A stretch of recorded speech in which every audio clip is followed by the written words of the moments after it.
આજે આપણે બનાવીશું ચીકુનું થીક શેક, જેના માટે મેં અહીંયા 500 ગ્રામ જેટલા ચીકુ લઈ લીધેલા છે અને દૂધ લીધેલું છે 2 ગ્લાસ જેટલું, એટલે કે એપ્રોક્સ 200 ml જેટલું દૂધ લીધેલું છે.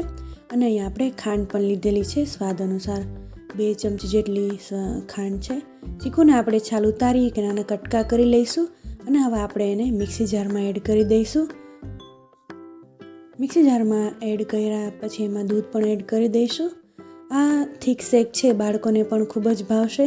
જો ઘણા બાળકો ચીકુ ના ખાતા હોય તો આ બેસ્ટ વે છે એને ખવડાવવાનું. હવે આપણે મિક્સી જારમાં દૂધ અને ખાંડ પણ એડ કરી દઈશું અને બાળકોને ભાવતું એક સિક્રેટ ઇન્ગ્રેડિયન્ટ છે જે આઈસ્ક્રીમ, એ પણ આપણે અહીંયા એડ કરીશું.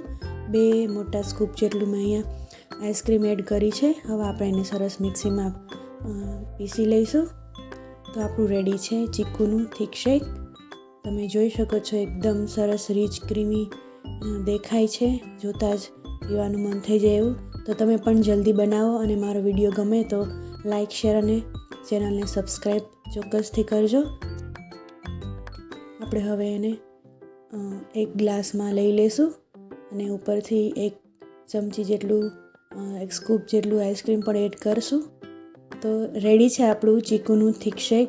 બહુ જ સરસ, ટેસ્ટમાં બેસ્ટ એવું.